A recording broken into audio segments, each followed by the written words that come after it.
نحمدہ ونصلی ونسلم علی سیدنا و مولانا محمد رسول النبی الامین المکین الحنین الکریم الرؤوف الرحیم اما بعد بسم اللہ الرحمن الرحیم۔ معزز سامعین و ناظرین، الحمدللہ تعالی ہم اللہ جل مجدہ کی توفیق سے تصوف اور تعلیمات صوفیہ کے موضوع پر ایک سلسلہ وار گفتگو کر رہے ہیں، اور پچھلی چند نشستوں سے ہماری گفتگو کا موضوع لفظ تصوف اور لفظ صوفیہ کا لغوی معنی اور معنوی استعمال یہ ہے کہ تصوف اور صوفیہ کا لفظ کہاں سے نکلا، اس کا استعمال کن بنیادوں پر شروع ہوا، اور یہ کس پہلو کی نشاندہی کرتی ہیں یہ دونوں اصطلاحات اور یہ ٹائٹل۔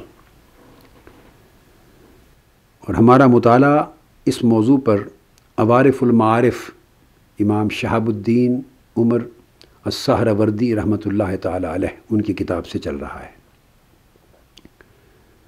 پچھلی گفتگو میں نے اس حصے پر یا اس نقطے پر جا کے ختم کی تھی کہ صوفیاء کرام نے پسند کیا کہ ان کے جو روحانی احوال تھے، ان کے جو اعمال تھے، اور ان کے جو اخلاق تھے، اور ان کی جو روحانی کیفیات تھیں، ان کو ٹائٹل نہ بنایا جائے ان کے لیے، اور انہیں عنوان نہ بنایا جائے کہ اس سے اظہار اور ادعا ہوتا ہے۔ وہ اپنے احوال کو چھپانا چاہتے تھے، اخفاء پسند کرتے تھے، ادعا یعنی دعویٰ پسند نہیں کرتے تھے۔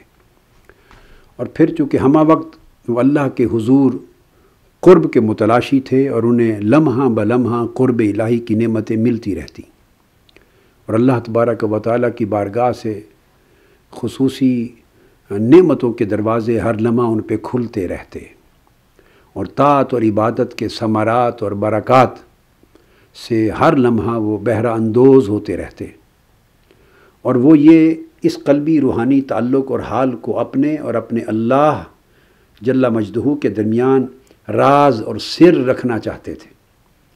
سو انہوں نے ظاہری لباس کو اپنا عنوان بنا دیا جانا، کیونکہ کوئی نہ کوئی نام تو صاف ظاہر لوگ دیتے ہیں۔ اگر ایک صاحب علم ہے تو لوگ اس کو عالم کہیں گے، جہاد کرنے والا ہے مجاہد کہیں گے، لوگ حج کر کے آتے ہیں تو سوسائٹی میں لوگ اس کو حاجی صاحب کہتے ہیں، الحاج کہتے ہیں۔ کوئی آدمی بہت خیرات کرنے والا ہے، لوگ اس کو سخی کہتے ہیں۔ نیک آدمی کو لوگ کہتے ہیں صالح ہے۔ اسی طرح برے کام کرنے والوں کے لیے برے ٹائٹل۔ سوسائٹی میں ہر دور میں کوئی نہ کوئی پہچان، کوئی نہ کوئی عنوان لوگوں کے اعمال اور ان کے احوال اور ان کے کام کاج کی نسبت سے اور ان کے معمولات کی نسبت سے بن جاتا ہے، وضع ہو جاتا ہے۔ سو انہوں نے چاہا کہ قبل اس کے کہ کوئی عنوان ان کے روحانی حال اور ان کے مقامات اور ان کے روحانی درجات کی نسبت سے وضع ہو جائے، بہتر ہے کہ وہ ظاہر کے لباس ہی ان کا عنوان بنے اور باطن کا معاملہ اللہ کے ساتھ راز رہے، وہ ٹائٹل نہ بنے۔ اس میں ادب تھا، اس ظاہر کے لباس کو عنوان بنانے دینا اور اپنے باطن کے حال کو اور قرب الہی کو چھپائے رکھنا، یہ ادب تھا۔ چنانچہ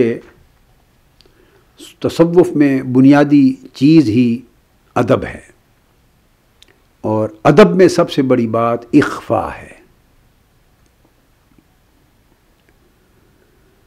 یہ نام ادب کے لحاظ سے بھی قریب تر تھا، اور ادب ظاہر میں بھی ہے اور باطن میں بھی ہے، قول میں بھی ہے اور فعل میں بھی ہے، اور تصوف کا تو بنیادی ستون جس پر سارے تصوف کی عمارت قائم ہے وہ ادب ہے۔ دین بھی فی حقیقت میں ادب کا نام ہے۔ امام مالک کے تلامذہ میں سے ایک جلیل القدر شاگرد جو اپنے وقت کے بڑے امام بھی، وہ اپنی زندگی کے آخری ایام میں حسرت کے ساتھ یہ بات کہتے تھے جس کو امام شارانی نے بیان کیا ہے۔ وہ کہتے تھے کہ میں امام مالک کے اور کئی اور ائمہ نے بھی اپنی کتب میں اس چیز کو، ان کے قول کو رقم کیا ہے، اسماء الرجال کے اور ان کی کتب میں، فن حدیث میں۔ وہ کہتے کہ میں امام مالک کے حضور 20 سال پڑھنے کے لیے گیا اور 20 سال ٹھہرا، اور 20 سال کے قیام میں انہوں نے 18 سال تک صرف مجھے ادب پڑھایا، 18 سال تک صرف ادب پڑھایا، اور فقط آخری 2 سال مجھے علم پڑھایا۔ اب علم میں جمیع علوم آ جاتے ہیں جس میں حدیث بھی ہے، تفسیر بھی ہے، فقہ اور احکام بھی ہیں، اور صاف ظاہر ادب بھی قرآن اور سنت اور حدیث اور آقا علیہ السلام کے اسوہ و سیرت پاک سے ہٹ کر نہیں ہے اسی دین کا حصہ، مگر ارتکاز کیا 18 سال تک ادب پڑھاتے سکھاتے رہے۔ 2 سال علم پڑھا اور اس کے بعد وہ ٹھنڈی سانس لے کر حسرت کے ساتھ کہتے، آج مجھے افسوس ہوتا ہے کاش وہ آخری 2 سال بھی ادب سیکھنے پر لگا دیے گئے ہوتے۔ اب یہاں یہ تصوف کا سارا مدار ادب پر ہے، تصوف سارا نام ہی ادب کا ہے، اور یہ روح دین ہے۔ اللہ کے لیے ادب کیا ہو بندے کا، اللہ کے رسول کے لیے کیا ادب ہو، صحابہ اور اہل بیت اطہار کے لیے ادب کیا ہو، تابعین اور صالحین اور اولیاء کے لیے ادب کیا ہو، بڑے کے ساتھ ادب کیا ہو، چھوٹے کے ساتھ جو معاملہ ہے حسن معاملہ وہ بھی ادب کہلاتا ہے، کیا ہو، ایک جیسوں کے لیے معاملہ کا ادب وہ کیا ہو، بروں کے لیے کیا ہو، اچھوں کے لیے کیا ہو، غنیوں کے لیے کیا ہو، فقیروں کے لیے کیا ہو، دوستوں کے لیے کیا ہو، دشمنوں کے لیے کیا ہو، پڑوسیوں کے لیے کیا ہو، اعزاء اقارب کے لیے کیا ہو۔ الغرض یہ جو ہم جب اب حدیث پاک پڑھتے ہیں اور کتب میں کہیں بر اور صلہ کے عنوان آتے ہیں، کئی حقوق کے عنوان آتے ہیں، مگر یہ ساری چیزیں دراصل آداب میں آ جاتی، اور ادب کے اوپر ائمہ کتابیں لکھتے تھے۔ امام بخاری نے کتاب لکھی الادب المفرد، امام بخاری اور امام مسلم کے شیخ امام ابن ابی شیبہ نے کتاب لکھی الادب، اور اس طرح علی القیاس لکھی جاتی۔ تو یہ جو دین کے اندر وہ تمام گوشے جو ادب کے عنوان میں آتے ہیں، تصوف ان کو مرکوز کرتا، ان پر مرکوز کرتا، ان کو اجاگر کرتا ہے، اس کو نکھارتا ہے، اس میں حسن لاتا ہے، کمال لاتا ہے۔ تو سب سے بڑا کمال ادب کا اخفاء ہے، تواضع ہے، انکساری ہے، عدم دعویٰ ہے، دعوے سے بچنا ہے، اور احوال باطنی کو چھپانا ہے۔ اب اس کے بعد شیخ شہاب الدین سہروردی رحمۃ اللہ علیہ نے اس کا ایک سبب اور بھی بیان کیا ہے۔ صوف کو یعنی ظاہری اونی لباس کو، پشمین کے لباس کو اپنا عنوان بنا لینا، وجہ تسمیہ بنا لینا، اور دیگر احوال کو چھپا دینا۔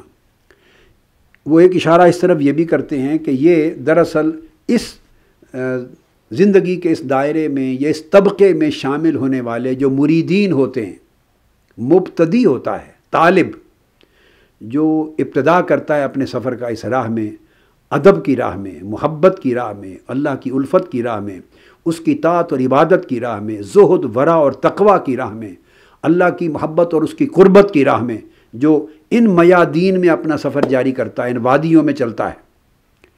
وہ فرماتے ہیں کہ اونی لباس پہننا جس کی وجہ سے نام بن گیا، یہ ایک پہلا سبق بھی تھا ان لوگوں کو تواضع اور انکساری کا، جو مبتدی مرید بن کے اس راستے میں آئے، اس کے لیے پہلا سبق تھا تواضع، انکساری، اپنے حال کو چھپانا اور قلیل تر پر اکتفا اور قناعت کرنا۔ یہ ان کا ایک بنیادی تعلیم تھی مبتدی کے لیے، کہ دیکھیے پہننے کو اگر وسائل زیادہ بھی ہیں تو جیسا لباس چاہیں پہن سکتے ہیں، اور جتنا اچھا سے اچھا لباس بھی پہنے، دین میں، اسلام میں، شریعت میں حرام نہیں ہے، جائز ہے۔ رزق حلال سے زینت اللہ نے حرام نہیں کی۔ اچھا لباس پہنے یہ بھی ایک تحدیث نعمت کی شکل ہے، مگر پھٹا پرانا لباس پیوند لگا پہنے یہ بھی آقا علیہ السلام کی سنت کی شکل ہے۔ یہ سارے راستے ہیں۔ ہمارے ہاں ایک پرابلم یہ ہے کہ ایک چیز کو پکڑ لیتے ہیں اور صرف اسی کو سارا دین بنا کر، محض اس کو معیار بنا کر باقی ہر شے کو حرف غلط سمجھتے ہیں۔ یہ جو انتہا پسندانہ ایٹیچیوڈ ہے، اس سے دین کی کلیت، ہمہ گیریت، دین کی جامعیت اور اس کے حسن میں حرف آتا ہے، نقصان ہوتا ہے، متاثر ہوتا ہے۔ لہٰذا یہ آپشنز ہیں، جیسے مختلف آپشنز دی جاتی ہیں، تو یہ راستے ہیں مختلف، کوئی اس راستے پہ چلتا ہے، کوئی اس راستے پہ چلتا ہے۔ علم ہے، آپ اسکول میں جاتے ہیں، ہائی کلاسز میں اور کالج میں آپ جاتے ہیں تو پھر آپ کے لیے علم سارے ہی پڑھ رہے ہیں، سب طلباء، سب طالبان علم ہوتے ہیں، مگر ان کو آپشن دے دی جاتی ہیں سبجیکٹس کی کہ آپ نے آرٹس اور ہیومینٹی پڑھنی یا آپ نے سائنس پڑھنا ہے۔ تو آپ کو آپشنز مل گئی نا۔ اب سائنس پڑھنے والے بھی طالبان علم ہیں، آرٹس، ہیومینٹی اور سوشل سائنسز پڑھنے والے بھی طالبان علم ہیں، کہ ہیومن سائنسز پڑھ رہے ہیں، کہ نیچرل سائنسز پڑھ رہے ہیں، کہ پھر پری میڈیکل پڑھتے ہیں، کہ پری انجینئرنگ پڑھتے ہیں، پھر آگے کوئی انجینئرنگ ٹیکنالوجی میں چلا جاتا ہے، کوئی میڈیکل سائنسز میں چلا جاتا ہے، پھر ٹیکنالوجی میں آگے پھر اور بے شمار برانچز آ گئے ہیں۔ آج تو کوئی 70% علوم کو ٹیکنالوجی کا نام دے دیا گیا ہے، جو پہلے جس کو سائنس اور ٹیکنالوجی نہیں کہتے تھے، یہ ڈیولپمنٹس ہیں۔ تو یہ ساری آپشنز مل جاتی ہیں۔ ایک ہی سبجیکٹ کے اندر 10 20 آپشنز ہوتی ہیں اسپیشلٹی کی، تو طالب علموں کو آپشن دے دی جاتی ہیں۔ ہر طالب علم اپنے ذوق کے لحاظ سے، رجحان طبع کے اعتبار سے، اپنی فکری اور ذہنی صلاحیتوں کے مطابق وہ کوئی چوز کر لیتا ہے۔ سو وہ ایک ورائٹی بن جاتی ہے اہل علم کی۔ یہ سارے طالب علم کہلاتے ہیں۔ ایسا کبھی نہیں ہوتا کہ وہ کہے یہ جاہل ہے، وہ کہے یہ عالم نہیں ہے، وہ کہے صرف یہ علم ہے، وہ کہے یہ علم ہے۔ جھگڑا کوئی نہیں کرتا۔ بدقسمتی سے جب دین کی تعلیمات کی بات آتی ہے تو ہم ساری آپشنز بھول جاتے ہیں۔ ہر بندہ جس آپشن پہ خود قائم ہے سمجھتا ہے بس فقط یہ ہی دین ہے، باقی ساری آپشن کو ختم کر دیتے۔ آقا علیہ السلام نے دین میں سارے دین کو یسر کہہ کر آپشنز کے راستے کھول دیے۔ تو ان میں سے یہ آپشن تھی کہ ہم نے یہ اون کا لباس، کھردرا لباس جو نفس کو کنٹرول میں رکھے، اس کو اپنایا ہے، اور اس کو یہ پہلا سبق ملتا ہوائے نفس پر قابو پانے کا۔ جو مرید ہو، جو مبتدی ہو سفر طریقت کا، اس سلوک کا جو سالک ہو، اور اس تصوف کا جو مبتدی ہو، اور اس میدان کا جو مسافر ہو، اس کا پہلا سبق ہی اس لباس سے اس زمانے میں وہ یہ دیتے تاکہ وہ سمجھ لے کہ نفس نہیں چاہتا کہ کھردرا لباس ایسا پہنا جائے، مگر مخالفت نفس کے ذریعے پہلا سبق ہی اس کا ہوا پر، وَنَهَا النَّفْسَ عَنِ الْهَوَىٰ۔ اگر کوئی کہہ دے کہ مخالفت نفس بھی صوفیوں کا لفظ ہے، جی اسلام کا معاذ اللہ نہیں ہے، یہ بڑا پرابلم ہے۔ یہ بات تصوف نے گھڑ دی ہے، صوفیاء نے گھڑ دی ہے، اسلام کی نہیں۔ اسلام صوفیاء اور ان کا تصوف اسلام کا مغز ہے۔ اسلام کی روحانی تعلیمات اور اسلامی اور دین، قرآن و سنت کے آداب کا جومر ہیں، اسلام کے ماتھے کا جومر ہیں صوفیاء، دین کی تعلیمات کا مغز ہیں، نچوڑ ہیں۔ ہر چیز کا ایک ظاہر اور باطن ہے نا، تو دین قرآن مجید میں بھی ہے۔ گناہ کا بھی قرآن نے کہا ایک ظاہر ہے، ایک باطن ہے۔ اللہ کی نعمتوں کے لیے بھی کہا ایک ظاہر بھی ہے، باطن بھی ہے۔ ظاہر الاسم و باطن ہو، قرآن مجید نے گناہ کا بھی کہا ایک ظاہر ہے، یہ باطن ہے۔ یہ ہاتھ کا ظاہر ہے، یہ اندر کا حصہ اس کا باطن ہے۔ یہ ہمارا جسم جو نظر آ رہا ہے یہ ظاہر ہے۔ اب یہی کچھ تو انسانی جسم نہیں ہے، اس جسم کے اندر ایک پوری کائنات اللہ نے بنائی ہے جس پر یہ ظاہری جسم چل پھر رہا ہے۔ وہ اندر دل ہے سینے کے اندر، پھر پھیپھڑے ہیں، پھر جگر ہے، تلی ہے، ہوا کی نالی ہے، وہ ایک نظام ہے، پھر اس کے بعد معدہ ہے، پھر انتڑیاں ہیں، لارج انٹسٹائن ہے، اسمال انٹسٹائن، ایک اندر جو ظاہری آنکھ سے نظر نہیں آتا وہ ہمارا باطن ہے۔ مگر کچھ آنکھیں وہ بھی ہیں جو اس باطن کو دیکھ لیتی ہیں۔ آپ کہیں گے وہ کون سی آنکھیں ہیں؟ بھئی وہ ایکس رے کی آنکھیں۔ اب اگر ایکس رے مشین کے سامنے وہ آدمی آ جائے تو پھر وہ باطن چھپا نہیں رہتا. تو اولیاء صوفیاء جن کے پردے اٹھ جاتے ہیں، صاحبان کشف، وہ ایکس رے کی طرح پھر باطن کے احوال کو بھی دیکھتے ہیں. جیسے میں نے علامہ ابن تیمیہ کا ریفرنس کوٹ کیا تھا کتاب الاستقامہ سے، کہ حضور سیدنا غوث العظم شیخ عبد القادر جیلانی رضی اللہ تعالیٰ عنہ نے کس طرح شیخ شہاب الدین سہروردی کے دل کے ارادے کو کشف سے جان لیا، اور جو وہ 2 کتابوں میں سے کون سی کتاب پڑھوں اس کی اجازت لینے گئے تھے، اس سے منع کر دیا. اور علامہ ابن تیمیہ نے کنکلوڈ کیا یہ ان کا کشف تھا شیخ عبد القادر جیلانی رضی اللہ تعالیٰ عنہ کا. تو باطن کو دیکھتی ہیں. پھر باطن کا بھی باطن ہے. ہم کس طرح انکار کرتے ہیں کہ یہ ظاہر اور باطن کیا ہے؟ بس ایک عادت بن گئی ہے جس پر ہماری اپنی طبیعت آمادہ نہ ہو، ہم اس کا کلیتاً انکار کر دیتے ہیں. بھائی ظاہر اور باطن کے جھگڑے میں آپ پڑے ہیں، میں کہوں گا کہ باطن الباطن بھی ہے، باطن کا بھی باطن ہے. اسی انسانی جسم کی مثال دے رہا ہوں. اس جسم کو جو دکھائی دے رہا ہے یہ تو ظاہر تھا، ظاہر جسم. اس کے جو جسم کے اندر جو اعضاء جسمانی ہیں چھپے ہوئے، وہ باطن ہو گئے اس ظاہر کے مقابلے میں. اب ان اعضاء جسمانی کے اندر ایک نظام ہے. دل کو لے لیں. دل عام کی طرح مثال کے طور پہ ایک جسم ہے. وہ جو کچھ نظر آ رہا ہے وہ اس کا ظاہر ہے. اب اس دل کے اندر ایک اپنی دنیا آباد ہے. وہ دل اس ظاہری جسم کے لیے باطن تھا، مگر اس دل کے اندر جو کچھ ہو رہا ہے وہ اس باطن کا باطن ہے. اس کے 2 خانے اوپر ہیں، 2 خانے نیچے ہیں، اوریکلز ہیں، وینٹریکلز ہیں. میڈیکل سائنس پڑھنے والے طلباء جانتے ہیں.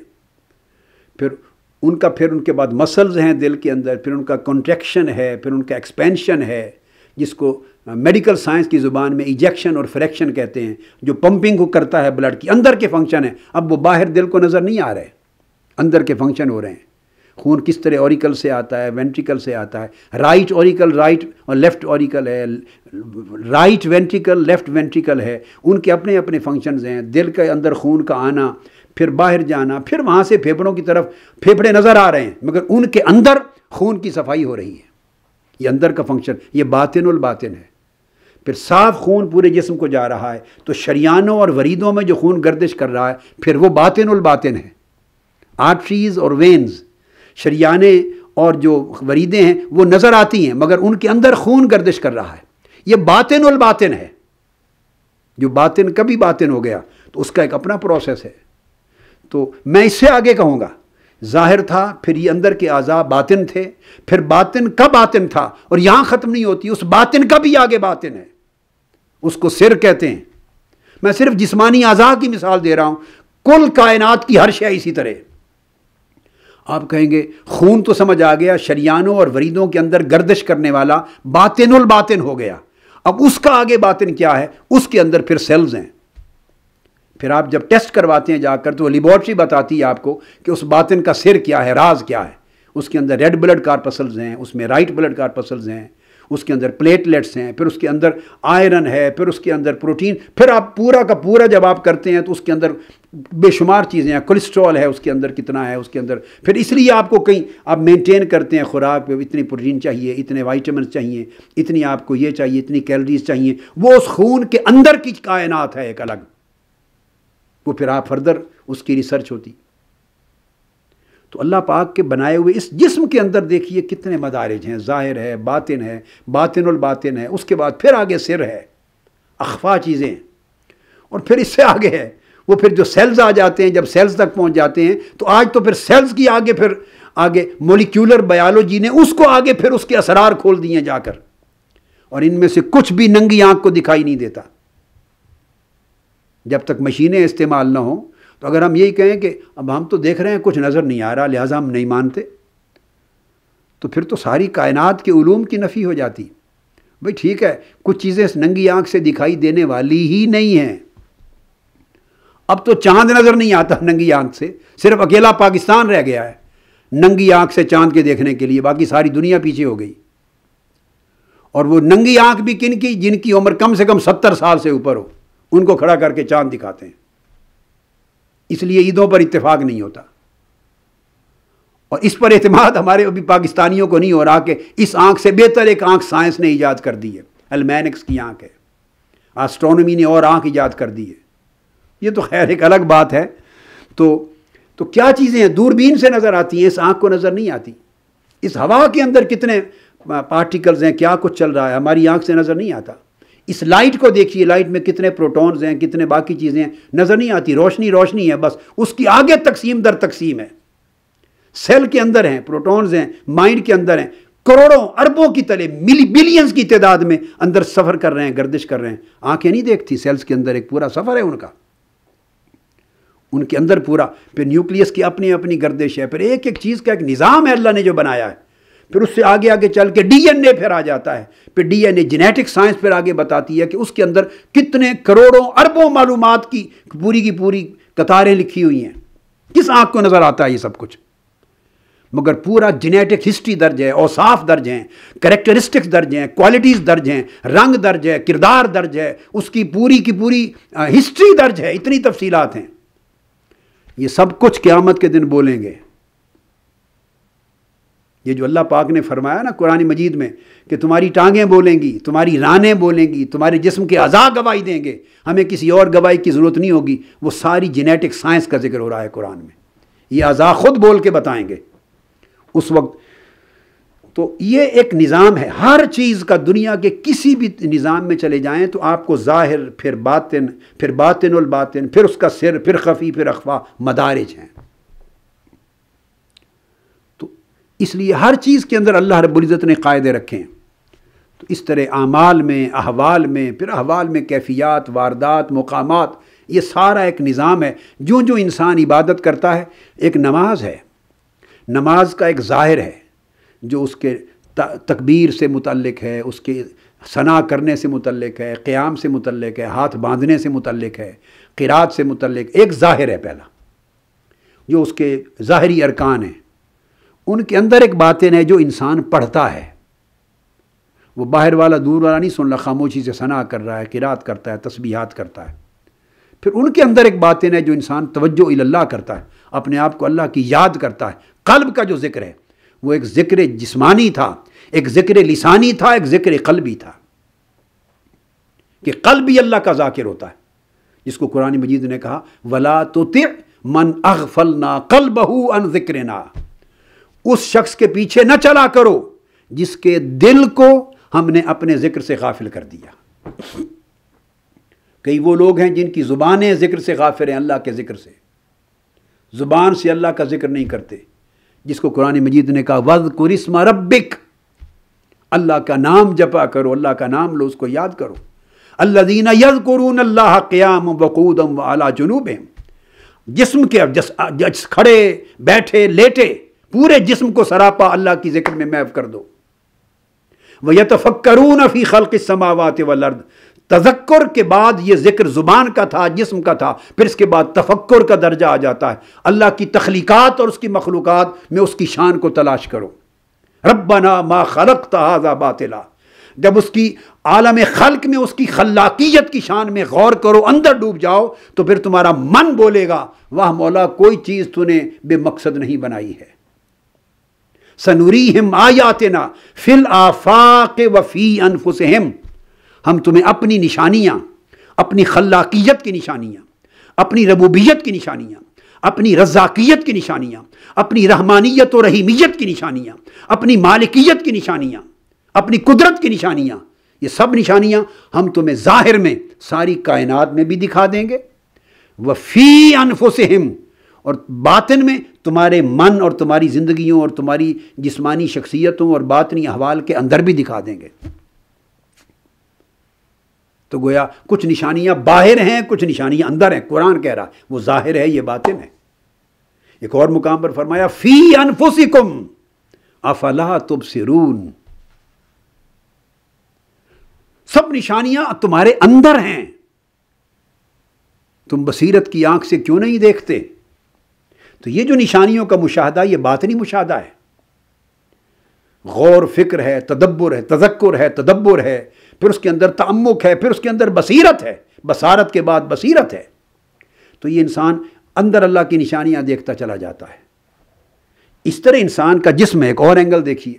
پھر جسم کے ساتھ انسان کا دماغ ہے، پھر جسم کے اندر انسان کا روح ہے. گردش کرتی ہے. روح نظر نہیں آنے والی چیز، جسم نظر آتا ہے. جان انسان کے اندر ہے، زندگی نظر نہیں آتی. نہ پرواز ہوتی نظر آتی ہے، نہ داخل ہوتی نظر آتی ہے، مگر ساری حرکت اسی کی ہے. یعنی جو نظر نہیں آتی حقیقت وہی ہے. آپ سمجھیں، جو نظر آتا ہے جس کو ظاہر کہہ رہے ہیں، ظاہر وہ محتاج ہے اس کا جو نظر نہیں آ رہی. یعنی ظاہر اپنی حیات میں، تازگی میں، زندگی میں، تر و تازگی میں محتاج ہے باطن کا. جسم چلتا پھرتا نظر آتا ہے، دیکھنے میں یہی کچھ ہے بس، اور کچھ نہیں، اور کچھ نہیں. مگر جس کی وجہ سے یہ جسم چل پھر رہا ہے، تر و تازہ ہے، میت نہیں بنا، وہ زندگی ہے. کوئی اس کو جان کہے، کوئی اس کو روح کہے، جو لفظ چاہیں سائنس والے دے لیں، فلسفی دے لیں، اہل مذہب دے لیں، جو لفظ چاہیں دے لیں، حیات کو، زندگی کو جو عنوان دے لیں، مگر جو کچھ کہیں گے وہ نظر نہیں آتی ان آنکھوں کو. اور یہ کہتے ہیں جی روح پرواز کر گئی، روح نکل گئی. نکلتے ہوئے نظر نہیں آتی. یکلخت جیتا جاگتا بندہ آپ اس کو انسان کہنا چھوڑ دیتے ہیں جسٹ ود ان 1 منٹ.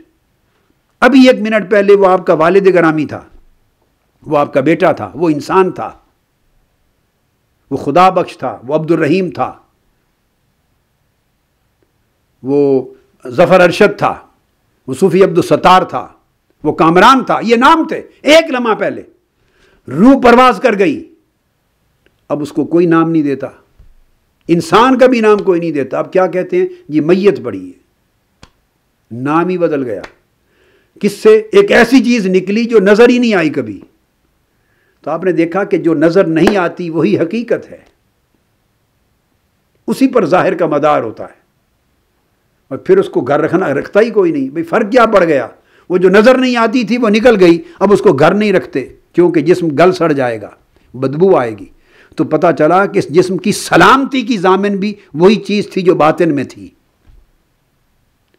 تو اس کا مطلب یہ ہوا کہ ظاہر کی سلامتی باطن کے ساتھ ہے، ظاہر کی خیریت و عافیت باطن کے ساتھ ہے. وہ نکل گئی، اٹھا کے اب آپ اس کو دفنانے جا رہے ہیں. تو اسلام کا بھی اسی طرح ظاہر اور باطن ہے، علوم میں بھی ظاہر و باطن ہے. آقا علیہ السلام نے فرمایا، حدیث مرسل امام حسن بصری رضی اللہ تعالیٰ عنہ روایت کیا، اور حضرت عبداللہ ابن مسعود رضی اللہ تعالیٰ عنہ سے مرفوعاً بھی روایت ہوئی، سیدنا علی شیر خدا سے بھی، دیگر اور صحابہ نے بھی. صاحب مشکات نے بھی اس کو روایت کیا. اس کو انہوں نے شرح السنہ میں امام بغوی نے، مصابیح السنہ میں امام بغوی نے، اور دیگر کتب میں، دیگر حدیث کی کتب میں آیا. آقا علیہ السلام نے فرمایا العلم علمان. امام حسن بصری رضی اللہ تعالیٰ عنہ روایت کرتے ہیں جید سند اور ثقہ رجال کے ساتھ. علم 2 قسموں کا ہے. فرمایا العلم علمان، علم فی القلب و علم علی اللسان. ایک وہ علم ہے جو دل سے نکلتا ہے، جس کا چشمہ دل ہے. ایک وہ علم ہے جس کا چشمہ زبان ہے. فاما الاول یعنی علم فی القلب فذاک العلم النافع. جو دل کے چشمے سے نکلنے والا علم ہے، اصل نفع دینے والا علم ہی وہی ہے. فاما الاخر فذاک حجت اللہ علی ابن آدم. اور جو زبان سے ادا ہونے والا علم ہے وہ انسان پر حجت ہے ابن آدم پر. وہ علوم شریعت ہیں، اور وہ شریعت کے باطن کی آگے وہ علوم تصوف، علوم معرفت، علوم قربت الہیہ، علوم معرفت الہیہ، علوم باطنی. اور حدیث پاک میں عبداللہ ابن مسعود رضی اللہ تعالیٰ عنہ سے مروی حدیث حسن، آقا علیہ السلام نے فرمایا انزل القرآن علی 7 احرف. قرآن مجید 7 حروف پر 7 قراتوں پر نازل کیا گیا. وَلِكُلِّ حَرْفٍ مِّنْهَا ظَاہِرٌ وَبَاطِنٌ. ایک ایک حرف کا کہ جو ہے اس کا ایک ظاہر ہے اور ایک باطن ہے. اب یہ تو نص سری آ گئی. قرآن مجید کی پہلے میں نے کوٹ کر دی تھی. گناہ کے لیے بھی فرمایا اس کا ظاہر الاسم و باطن، اس کا ظاہر، اس کا باطن. اللہ نے اپنی نعمتوں کے لیے بھی ظاہر اور باطن کا لفظ استعمال کیا، اور فرمایا کہ قرآن کے ہر حرف کا ایک ظاہر ہے، ایک باطن ہے. اور پھر ہر ایک ظاہر اور باطن کے لیے پھر آگے ایک مطلع ہے اس کا، اور ایک اس کی حد ہے. ایک اس کا مطلع جہاں سے آغاز ہوتا ہے، ایک اس کی حد ہے جہاں پر انتہا ہوتی. تو آپ نے دیکھا کتنے مدارج آ گئے، 7 حرف ہوئے قرآن مجید کا نزول کے لیے، اور ہر حرف کا ایک ظاہر اور ایک باطن، 2 جہتیں ہو گئیں.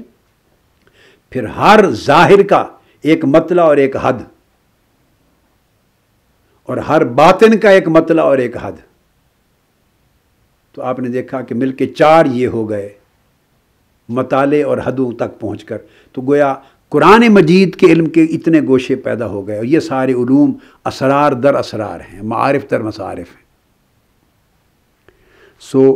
اسی طرح ان کے احوال کچھ باطن ہوتے جو اللہ کے لیے رکھتے، اور ظاہر تربیت یہ کرتے کہ اکتفا کریں، اس راستے میں چلنے والا اکتفا اور قناعت کرے کہ زیادہ ہونے کے باوجود ایک گوشہ ہے تحدیث نعمت اور شکر کا کہ بندہ اس کو استعمال کرے، ایک گوشہ ہے اقل حصہ لے کر باقی اللہ کے لیے چھوڑ دینے اور اوروں کو دے دینے کا، یہ صبر ہے. تو اس کے اوپر آمادہ ہوں کہ جس طرح استعمال لباس میں کم پر قناعت کی، اس طرح کھانے میں بھی کم پر قناعت کی جائے. تو گویا تصوف کی راہ پہ چلنے والے کے لیے لازم ہو گیا کہ کم کھائے اور کم کھانے کے ساتھ پھر کم سوئے، کم لذتوں اور کم چاہتوں کو استعمال میں لائے. تو گویا ان کی زندگی جو ہے وہ ابتدا ہی میں ایک راستہ متعین کر دے کہ اس راستے پر چلیں گے تو منزلیں اس وادی کی طے ہوں گی، اور ساتھ ان ریاضات کے احوال باطنی کو ہر وقت جو بھی اللہ کی بارگاہ سے نصیب ہو، لا تقصص رؤیاک علی اخوتک. یعقوب علیہ السلام میں آیا تھا کہ یہ جو اللہ کی نعمت تم پر آشکار کی گئی ہے، اللہ نے اپنا راز دکھایا ہے تمہیں خواب کی صورت میں کہ چاند ستارے، سورج چاند اور 11 ستارے سجدہ کر رہے ہیں، اپنے بھائیوں کو نہ بتانا، افشا نہ کرنا، وہ تمہیں آزمائش میں تکلیف میں مبتلا کر دیں گے. تو افشا کرنے کو حرام نہیں کہا، مگر کہا کہ تکلیف میں مبتلا کر دیں گے، مشکلات آئیں گی، اوائڈ کرنا. بہتر یہ ہے کہ افشا نہ کرنا، اخفا کرنا، تو تاکہ دعویٰ نہ کریں، ظاہر نہ کریں. یہ دوسری تلقین اور تعلیم دے دی. اس کے بعد امام شہاب الدین عمر سہروردی رحمۃ اللہ علیہ اس کا ایک معنی اور لیتے ہیں تصوف اور صوفی کے لیے. فرماتے ہیں کہ وہ لفظ صوفہ سے نکلا ہے.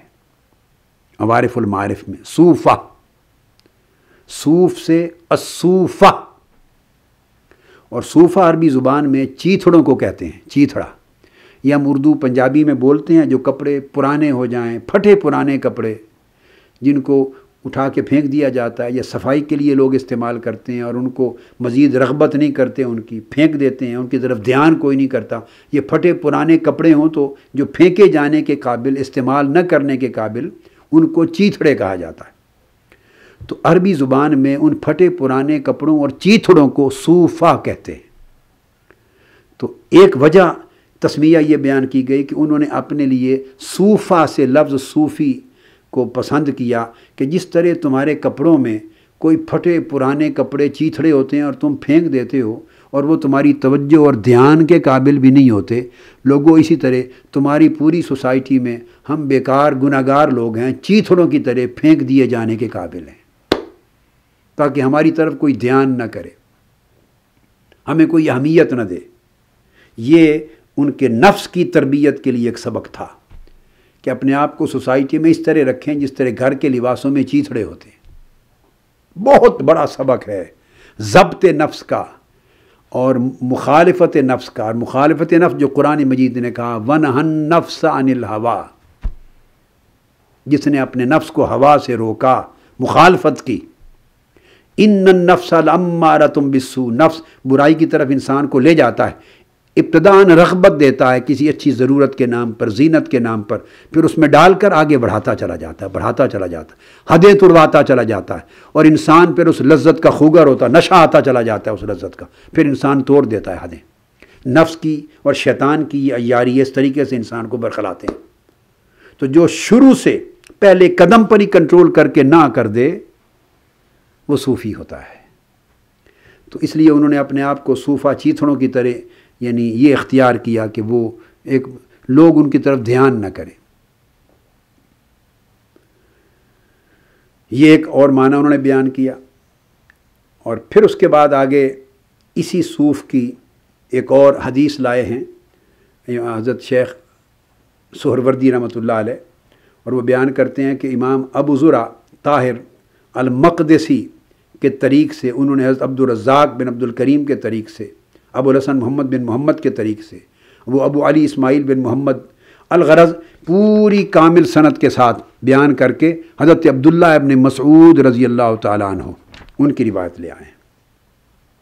عبداللہ ابن مسعود رضی اللہ تعالیٰ عنہ کی روایت، وہ فرماتے ہیں کہ جس دن آقا علیہ السلام نے فرمایا یوم کلم اللہ تعالیٰ موسیٰ علیہ السلام کان علیہ جبۃ صوف و سراویل صوف و کساء صوف، جس دن موسیٰ علیہ السلام نے کوہ طور پر اللہ سے کلام کیا، اور دوسری ایک روایت میں آتا ہے کہ اس درخت سے جب نور نکلا تو موسیٰ علیہ السلام وہاں گئے، انک بالواد المقدس طویٰ فخلع نعلیک، اے موسیٰ اپنے جوڑے اتار دے تو مقدس وادی میں قربت الہیہ کی وادی میں آ گیا ہے، بادب ہو کر آ۔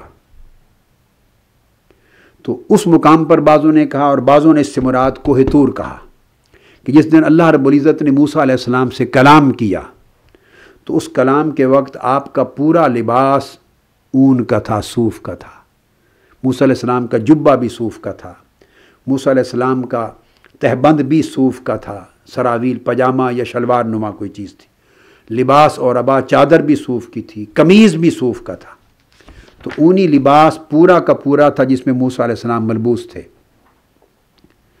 تو یہ گویا موسیٰ علیہ السلام کی سنت بھی ہو گیا، عیسیٰ علیہ السلام کی سنت بھی ہو گیا، 70 انبیاء جن کو آقا علیہ السلام نے دیکھا ان کی سنت بھی ہو گیا، اصحاب بدر میں سے کم 70 صحابہ کی سنت امام حسن بصری رضی اللہ تعالیٰ عنہ کی روایت سے ثابت ہوئی، ان کی سنت بھی ہو گیا، اور اصحاب صفہ کی سنت بھی ہو گیا۔ اب آپ بتائیے لباس کے اینگل سے اگر کسی نے اپنانا ہو تو اس سے بڑی سنت اور کیا ہو سکتی تھی، جس سنت میں اتنی قدر مشترک ہو۔ تو یہ انہوں نے اس روایت کو بیان کیا، اور یہ حدیث جو ہے جس کو ابھی کوٹ کیا میں نے، اور امام شہاب الدین سہروردی رحمۃ اللہ علیہ نے بیان کیا، امام حاکم اور دیگر ائمہ حدیث کی ایک پوری جماعت نے اس کو روایت کیا، اور امام حاکم کہتے ہیں کہ یہ حدیث شرط صحیح بخاری پر صحیح الاسناد ہے۔ اب اس کے بعد پھر آگے امام شیخ شہاب الدین سہروردی رحمۃ اللہ علیہ اس کے بعد اب آ جاتے ہیں اصحاب صفہ کی طرف، اور کہتے ہیں کہ اس کا ایک قول اور ایک وجہ تسمیہ یہ بھی ہے کہ یہ صوفیاء وہ لوگ ہوئے جن کے اعمال، جن کے احوال، جن کا شعار زندگی، جن کا اسوہ، جن کا طور طریقہ، جن کے شب و روز اصحاب صفہ کے بالکل رنگ میں رنگے گئے، ظاہراً بھی باطناً بھی، جنہوں نے ان کا اسوہ، ان کا طریق زندگی، ان کا رہن سہن، ان کا انداز ظاہر و باطن کا کاملاً اپنا لیا، تابعین اور اتباع و تابعین کے زمانے میں سب سے بڑھ کر وہ صوفیاء کہلانے لگے، صفہ کی معنوی نسبت کے ساتھ، صفاتی نسبت کے ساتھ، حال کی نسبت کے ساتھ۔ مگر اس اصحاب صفہ پر بات کرنے سے قبل ایک قول شیخ شہاب الدین سہروردی اور دے گئے ہیں، وہ بیان کر رہے ہیں کہ اس کا ایک قول الصف کا بھی ہے، یہ بھی معنوی اشتقاق ہے اور صفاتی اور حال پر مبنی، کہ صوفیہ اور تصوف الصف سے نکلا، کہ گویا یہ وہ لوگ ہوئے جن کے دل، اس کا ذکر میں کر چکا پہلے، جن کے دل اللہ کی حضوری میں صف اول میں قائم ہو گئے، اور دنیا کی ہر چیز یہ پیچھے چھوڑ کے آ گئے، پہلی صف میں آ گئے، ان کے دل متوجہ الی اللہ ہو گئے، جیسے صف اول میں اقبال علی اللہ ان کو نصیب ہو گیا، اور قلوب کو توجہ الی اللہ نصیب ہو گئی، اور ان کے جو راز ہیں قلب و باطن کے سرائر اللہ کے سامنے وقوف میں آ گئے۔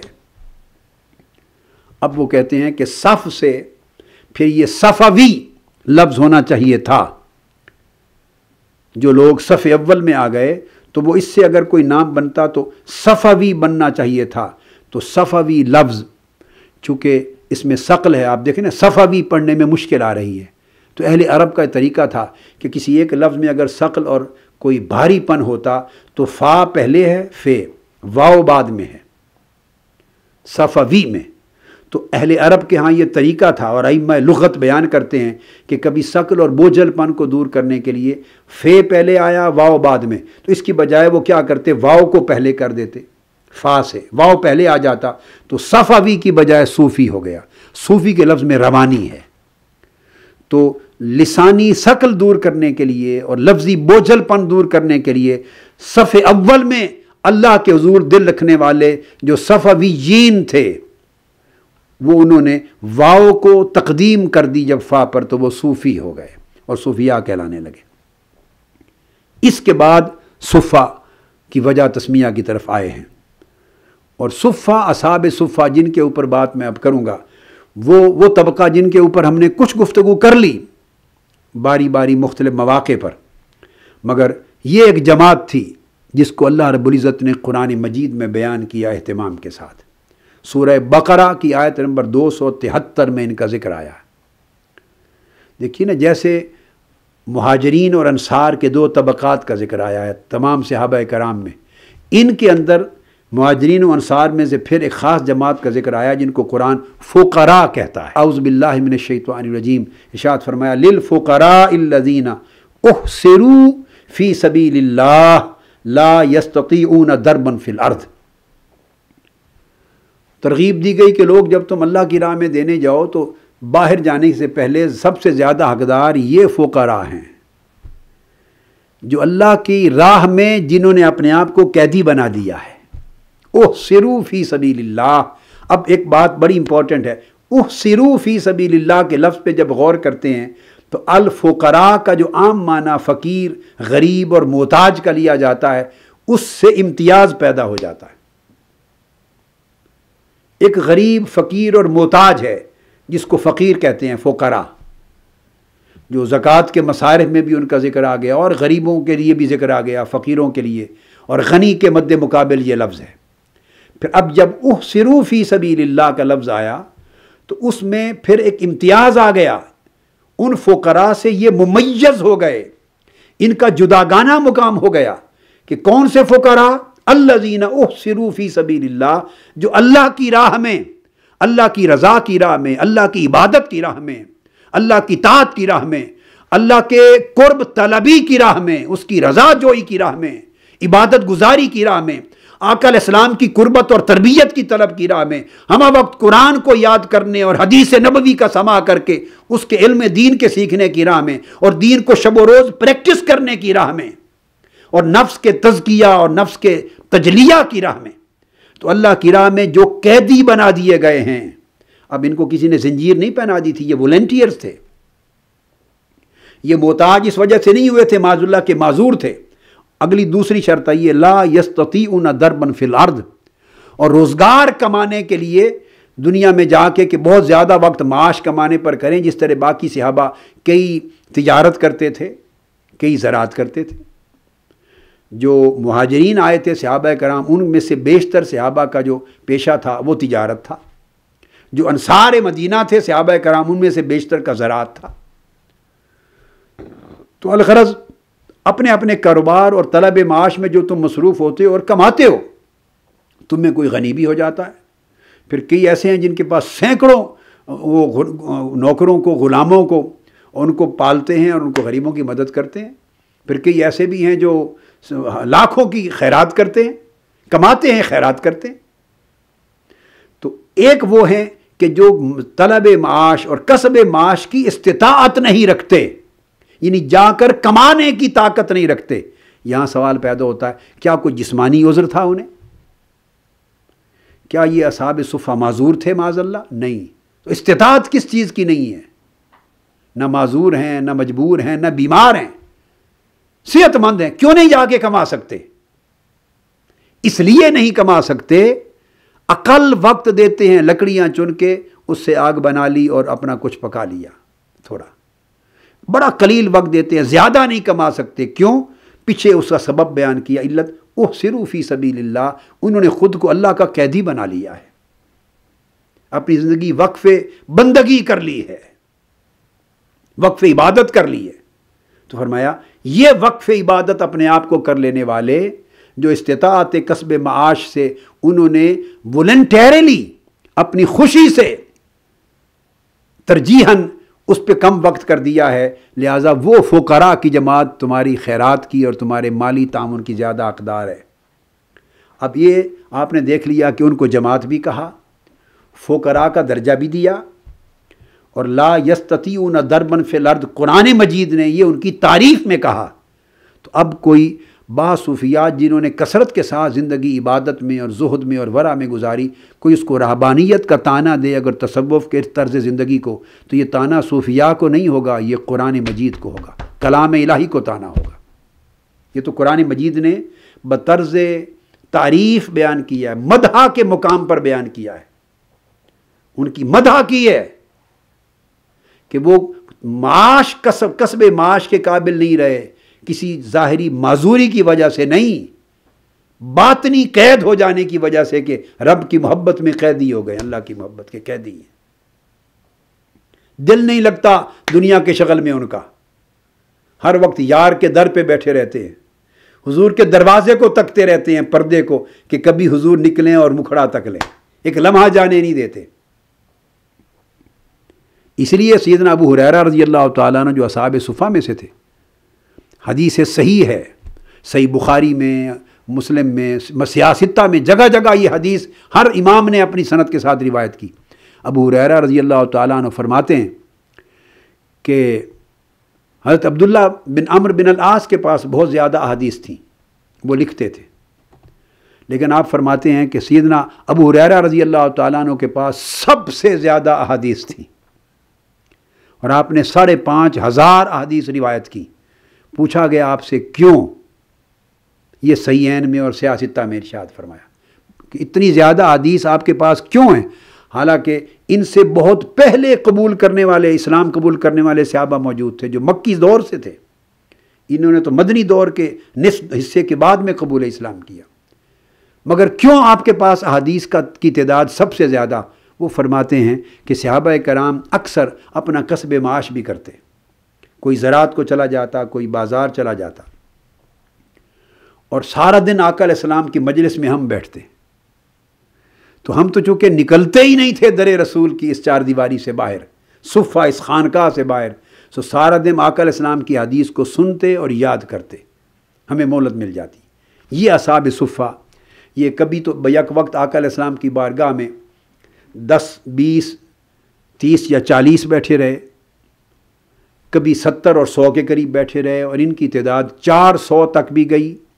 یہ تو اصح ہے جس پر اکثر ائمہ نے اور محققین نے اور علماء نے، محدثین اور مفسرین نے بیان کیا ہے، 400 تک ان کی تعداد اکثر کا قول ہے، لیکن بعض کہتے ہیں کہ 400 سے بھی زیادہ تک ٹوٹلی ان کی تعداد گئی، چونکہ مختلف وقتوں میں کئی آئے، طویل عرصہ، پھر کئیوں کی شادی ہو گئی، کئی جہاد پہ چلے گئے، پھر اور لوگ آ گئے، تو اس طرح 700 تک بھی تعداد بیان کی گئی، کئیوں نے اس سے بھی زیادہ کہا۔ تو امام سہروردی نے بیان کیا کہ 400 رجل تھے، 400 رجل، یہ اصحاب صفہ ایک جماعت تھی، یہ پہلی جماعت صوفیہ تھی، اور یہ چونکہ اسی خانقاہ رسول میں رہتے تھے صلی اللہ علیہ وآلہ وسلم، خانقاہ نبوی صلی اللہ علیہ وسلم میں، جس کا نام صفہ ہے، رہتے تھے، تو اس لیے فرماتے ہیں ان کے لیے مدینہ میں کوئی گھر نہیں تھے، گھر بار ہی نہیں بنائے، اور ہر وقت ان کی جانیں مسجد نبوی کے چبوترے پہ رہتی، اور یہ اس طرح جمع رہتے کا اجتماع صوفیہ، کہ جیسے صوفیہ کا طریق تھا ایک گھر کو چن لیتے، عمر بن عبدالعزیز رضی اللہ تعالیٰ عنہ کا گھر ان کے زمانے میں چن رکھا تھا، خلیفہ وقت تھے، آپ اندازہ کریں، مگر صوفیاء کی جماعت کے لیے عمر بن عبدالعزیز کا گھر رات کو خانقاہ بن جاتا۔ دمشق کے کل صوفیاء اہل اللہ، ذاکرین، خائفین، مخبتین، بکائین، رونے والے، عمر بن عبدالعزیز رضی اللہ تعالیٰ عنہ کے گھر جمع ہو جاتے، اور جو کتاب آپ چاہیں اخبار عمر بن عبدالعزیز پر کئی محدثین نے لکھی، احوال عمر بن عبدالعزیز پر، اسماء و رجال کی کتابوں میں سے آپ صفوۃ الصفوہ کو اٹھا لیں امام ابن الجوزی کی، آپ سیر و اعلام النبلاء کو اٹھا لیں علامہ ذہبی کی، تاریخ اسلام اٹھا لیں علامہ ذہبی کی، تاریخ بغداد اٹھا لیں خطیب بغدادی کی، آپ علی القیاس حلیۃ الاولیاء اٹھا لیں امام ابو نعیم کی، جو بھی کتب لکھی گئیں جو احوال تابعین پر، اس میں عمر بن عبدالعزیز رضی اللہ تعالیٰ عنہ کے احوال کو آپ اٹھا لیں، امام ابن قدامہ کی کتاب الرقۃ والبکاء اٹھا لیں، کتاب الزہد والرقائق اٹھا لیں، جس امام کی چاہیں، بلا اختلاف آپ کو ملے گا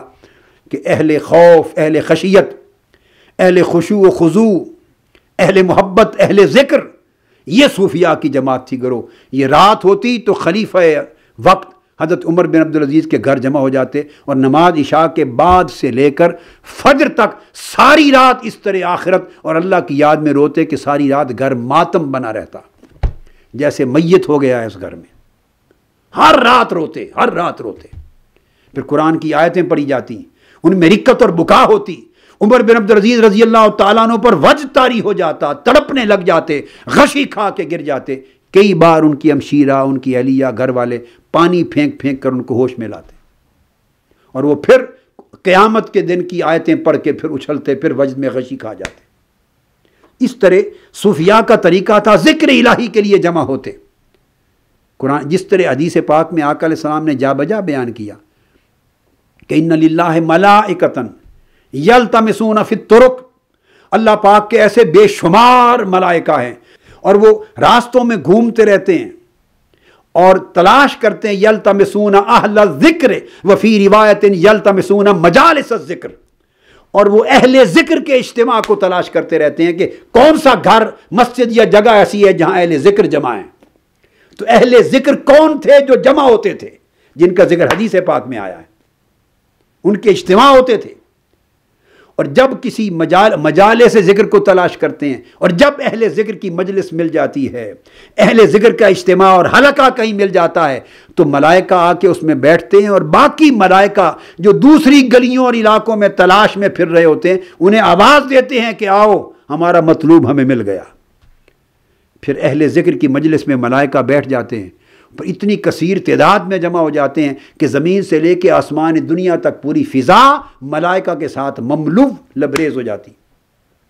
پھر جب مجلس ذکر ختم ہوتی تب واپس لوٹتے ہیں اللہ کے حضور عرش الہی پر، تو اللہ پاک پوچھتا ہے کہاں سے آئے ہو؟ یہ متفق علیہ حدیث ہے بخاری مسلم کی۔ تو گویا کچھ ایسے رسم رواج، طور طریقے تھے، مجلسوں میں اکٹھا ہونا، ذکر کرنا، اہل ذکر کا اجتماع ہونا، اہل ذکر کا حلقہ ہونا، ورنہ ہر کوئی اگر تنہا ذکر کرتا تو مجالس ذکر کہاں سے وجود میں آتی۔ آقا علیہ السلام نے فرمایا لوگو جنت کے باغات میں سے چرا کرو، کھایا کرو، پھل کھایا کرو، باغات جنت میں سے۔ صحابہ کرام نے عرض کیا یا رسول اللہ باغات جنت کون سے ہیں جن سے پھل کھائیں؟ آقا علیہ السلام نے فرمایا مجالس ذکر ہیں، جہاں اہل اللہ جمع ہو کر اللہ کا ذکر کرتے ہیں، وہ جنت کے باغات ہیں، تم بھی جا کے بیٹھا کرو، کچھ پھل ملے گا۔ تو پھر بخاری اور مسلم میں ہے متفق علیہ، ملائکہ جا کے پوچھتے ہیں، اللہ پاک ان سے پوچھتا ہے وَهُوَ أَعْلَمُ، کہاں سے آئے ہو؟ آقا نے فرمایا حالانکہ وہ اللہ خود بہتر جانتا ہے، مگر وہ فرشتوں کی زبان سے اگلوانا چاہتا ہے۔ باری تعالیٰ تیرے بندوں کی، تیرے ذاکرین کی، اہل ذکر کی مجلس تھی، وہ کیا کہتے تھے؟ باری تعالیٰ تیرا ذکر کرتے تھے۔ وہ پوچھتا ہے انہوں نے مجھے دیکھا ہے؟ تو فرشتے جواب دیتے ہیں باری تعالیٰ تجھے دیکھا تو نہیں۔ تو وہ فرماتا ہے اگر دیکھے بغیر ان کی ذکر کا عالم یہ تھا تو مجھے دیکھ لے تو کیا عالم ہو۔ ہائے ہائے ہائے ہائے،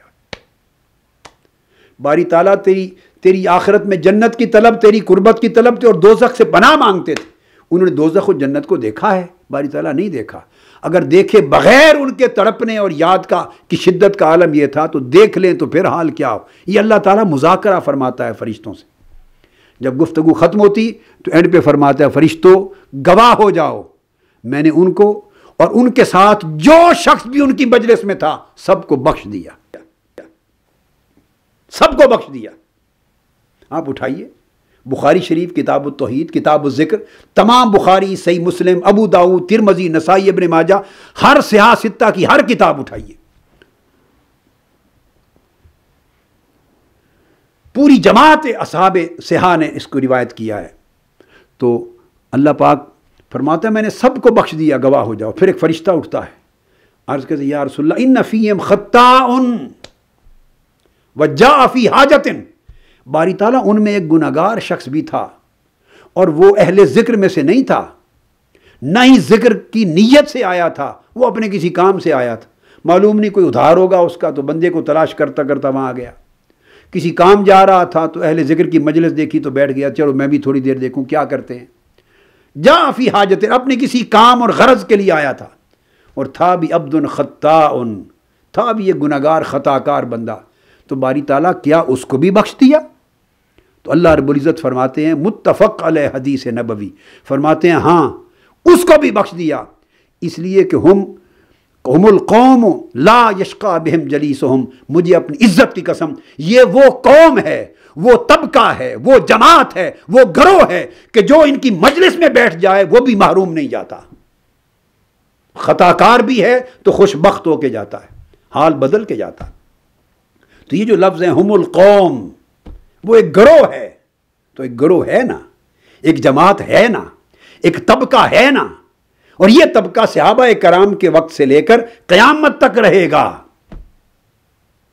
اب آپ جو نام چاہیں ان کو دے دیں، جو نام چاہیں دے دیں، نام سے غرض نہیں، میں تو سمجھا رہا ہوں آپ کو، ایک طبقہ ہے، اور وہ خواص کا طبقہ ہے، یہ اولیاء کا طبقہ ہے، یہ اصفیاء کا طبقہ ہے، یہ اہل اللہ کا طبقہ ہے، یہ اہل ذکر کا طبقہ ہے، اہل محبت کا طبقہ ہے، اہل قربت کا طبقہ ہے، اہل مناجات کا طبقہ ہے۔ تو اس طرح فرمایا کہ ان کی طرح وہ جمع ہوتے، کہیں مسجدوں میں جمع ہوتے، کہیں کسی گھروں میں جمع ہوتے، کہیں خانقاہیں بننے لگی، پھر مراکز بننے لگے، وہاں جمع ہوتے، اور وہ زیادہ وقت پھر ان زوایا پر، ان مراکز پر، ان خانقاہوں پر، ان حلقات کی جگہوں پر گزارتے، اللہ اللہ کرتے، عبادت کرتے، اور زیادہ وقت زراعت اور تجارت کو نہ دیتے۔ ان کے احوال شب و روز کے اصحاب صفہ کی طرح کے تھے، اور بیشتر وقت اللہ کی عبادت میں، قرآن مجید کی تعلیم و تعلم میں، تلاوت میں اور ذکر و اذکار میں گزارتے۔ یہ جو جماعت صوفیہ تھی، ان کے ساتھ آقا علیہ السلام کی محبت کیا تھی، یہاں پر آج کی گفتگو ختم کرنا چاہوں گا۔ اب یہ حدیث شیخ شہاب الدین سہروردی رحمۃ اللہ علیہ لائے ہیں، متعدد طرق سے حدیث آئی ہے، بڑی پیاری حدیث، میں اس کی سند کو اور اس کے ریفرنس کو بیان کر لوں۔ یہ امام احمد بن حنبل نے بھی روایت کیا، اس کو امام بخاری نے بھی روایت کیا، امام ابن سعد نے طبقات میں روایت کیا، امام حاکم نے مستدرک میں روایت کیا، امام ابو نعیم نے حلیہ میں روایت کیا، حلیۃ الاولیاء میں، آقا علیہ الصلوۃ والسلام کا فرمان، اور وہ یہ مختلف الفاظ کے ساتھ کیا آقا علیہ الصلوۃ والسلام کا یہ ارشاد کہ حضور علیہ الصلوۃ والسلام صحابہ کرام کو حکم دیتے، ترغیب دیتے تھے ان کی دلجوئی اور غم خاری کے لیے، اور خود بھی آقا علیہ السلام ان سے ہر وقت دلجوئی فرماتے۔ اور جو آگے بڑی پیار کی بات وہ یہ فرمایا حدیث میں کہ کان رسول اللہ صلی اللہ علیہ وسلم یجلس معہم و یاکل معہم، آقا علیہ السلام کثرت کے ساتھ ان کی مجلس میں آ کے بیٹھتے تھے اور ان کے ساتھ کھاتے تھے، کثرت سے کھانا پینا بھی ان کے ساتھ رکھتے اور مجلس بھی آقا علیہ السلام ان کے ساتھ رکھتے۔ یہ اصحاب صفہ، یہ وہ لوگ تھے جن کے الگ گھر نہ تھے، یہ مسجدوں کے اندر ہی، اسی مسجد کے خانقاہ والی جگہ تھی، وہیں سوتے، وہیں رہتے، اور آقا علیہ الصلوۃ والسلام ان کی اس طرح دل جوئی کرتے کہ اکثر و بیشتر اپنے حجرہ مبارک سے باہر آ کے ان کے ساتھ مجلس میں بیٹھتے، ان کے ساتھ کھاتے، اور ایک حدیث میں آتا ہے کبھی ان کے ساتھ باہر آ کر کھاتے، اور کبھی باری باری چند ان میں سے چن کر ایک رات اپنے اندر گھر میں بلا لیتے اور بٹھا کے کھلاتے، اگلی رات کچھ اور لوگوں کو ان کی جگہ بلا کے ساتھ کھلاتے، کبھی باہر تشریف لاتے اور ان کے ساتھ بیٹھ کے کھاتے۔ یہ قربت اور یہ مجالست اور یہ صحبت جو آقا علیہ السلام ان کو عطا کرتے تھے، یہ اور کسی کو کم نصیب ہوتی۔ یہ ان کے اس طریق کو اپنانے کا صلہ تھا کہ آقا علیہ السلام کی غیر معمولی شفقتیں اور عنایات ان کا نصیب بن گئی تھیں۔